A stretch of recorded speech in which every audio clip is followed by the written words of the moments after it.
This is Umar for IFL TV in association with MCK Global. Another brilliant card we saw last night. One of the best I've seen for a while. Let's start with the main event. What did you make of Josh Kelly's stoppage loss, Ben? Yeah, I mean, look, it was an entertaining fight, wasn't it? Both fighters had moments in the fight. I would probably say that it was pretty much how Carl Greaves and Avanesyan's team expected the fight to go. Yeah, I mean, it's one thing outlining a game plan, though, and talking about it, but for David and the team to execute it as well as they did, I think we saw a swelling on Josh's eye. I think when he went back to the corner after the first round, they were clearly roughing him up from the very start of that fight. Yeah, I mean, I think the first round was a really good round for Josh. I think that he established himself in there. Also, let Avanesyan know that, listen, I'm physically good enough to make you not just run straight at me. You have to think about what you're doing and pick your moments. But Avanesyan was able to do that. In the second round, there was the point where he got caught off balance or caught off a shot or whatever, and Josh ran in to let his hands go. And I think he got clipped with a shot as he did that, which I think was a bigger shot than what most people think it was. And I just think he started to become a little bit inefficient. There wasn't much variety in his speed, power. There was a real lack of feints, and it was something that I did hear Adam call him for. I heard Adam call him twitch him, but there wasn't enough of that from Josh. And I think there was a real, the significant moment for me, in my opinion, was in the fourth round. There was a moment where Josh put a few shots together with some nice changes of angles, rolling out underneath, but exerted a lot of energy when he probably didn't need to. And I heard it was fantastic cornering from Carl Greaves and fantastic timing. People often associate timing with when to punch, but more so when to use certain tools in your arsenal. And after Josh exerted a lot of energy and had a good moment, he went back to the ropes and was quite comfortable defending. And as he went for a walk, I heard Carl Greaves shout out, "Don't let him breathe," or something like that, basically saying, do not allow him to nick his rest now. And I feel like that was a significant moment. It took Josh had just exerted a lot of energy. Avanesyan didn't allow him to nick his moment and nick his rest. And I feel like that was a significant moment in the turn of the fight, which then led to the fifth, where again, I feel like Josh was a little bit inefficient. I understand him trying to walk Avanesyan back, smother the work. Probably his head position whilst doing so probably wasn't as good as it could have been. But I just think that's what it boils down to. I think there's this talk of, I can't do the rounds, this, that, and the other. Can you sprint 100 meters? Yeah. Can you run 6 miles? Yeah. But can you sprint 100 meters for 6 miles? No. And I just think it's a case of, which that comes with experience, in the right fights, and learning and progressing. And someone like Avanesyan, if you haven't got that in the lock and haven't learned that and don't know how to be efficient, he's going to make you pay for it. And I just think that's what it was, because there was moments in that fight, and I think Carl Greaves and that team would openly admit that there was levels apart when it comes to ability. But I think experience, round management, these kind of things was the difference.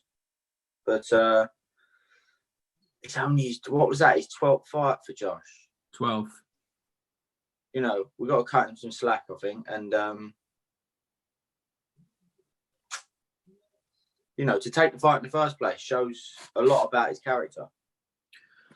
Ben, as you said, the first couple of rounds, Josh looked razor sharp and at moments looked levels above David Avanesyan, which is, I think, what Team Avanesyan expected as well for the early parts of the fight. But if Josh had a bit more know-how about him and was a bit smarter with his work and engaged a little bit less, last night, even if it was his 12th fight. Do you think he could have taken that if he was just a bit more smart with his work? I believe it was a fight that Josh could have won. Yeah, I do believe it was a fight that Josh could have won. And what you're talking about there is what it boils down to is efficiency. And it's so important. Like, if you look at all the greatest of all times, it's rare that you see them, of course, at moments in their career. But when they was at their peak, it's very rare that you see them what's known as blowing out their arse. I'm not saying Josh was blowing out of his arse, but it's very rare that you see that because they are efficient, very efficient. And like I said before, that's all part of learning.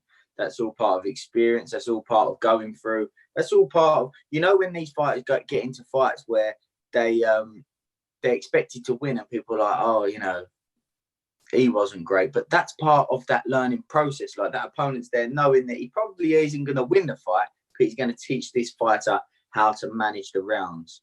And that is something that I see with Josh, where he could be more efficient. I think it's something we've seen previously in his career before, in his fights before, albeit it's only 12 fights, like I say. So you have to take into consideration that. But I'm sure that's why, Avanesyan's team would have expected the fight to go that way, and that would have been their game plan. Correct decision from Adam Booth to throw the towel in at that point. Yeah, I've seen some people say about it could have been a little bit earlier. I don't think so. I think it was very good timing. It was the right time to throw the towel in. Yeah, definitely. Same thing happened, obviously, in the previous fight with Florian and Ryland.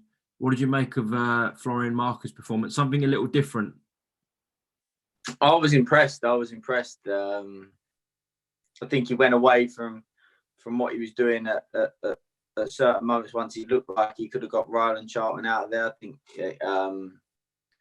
in the early part of the fight, there was lots of changes of rhythm, variety of speed, and punch variety. And then I think it was a case of, he was looking for that big shot when he let his hands go, the same intensity, the same speed, the same power, and at times the same shot. But it was an impressive performance, and very impressive from Ryland Charlton. The toughness and grit and determination and will that he showed. And again, like you say, it was a brilliant stoppage by the corner as well. Sam Jones's boys on the card made his professional debut. Johnny Fisher, obviously going to be very raw at this point. But what did you make of the little action we saw from Johnny Fisher? I was nicely surprised. I got to be honest. I did put that on Twitter. I was nicely surprised. I expected just like him to just rush him and just be very gung-ho, but there was a bit of thought behind a bit of thought behind the madness, and he threw a couple of shots. I saw him smother his opponent. I saw him control the distance with his opponent. I saw him set a trap for his opponent in the short space of time that the fight went on for. I've got to admit, I was impressed. Wasn't quite what I expected, if I'm being honest. Okay, just before we go, we know obviously what's going on with Josh Taylor. We know what's going on with Lee McGregor. When can we expect some news on Shabazz, Ben? This week. Okay. Yeah, Obviously, MTK got a lot of cards, so yeah, be some news this week.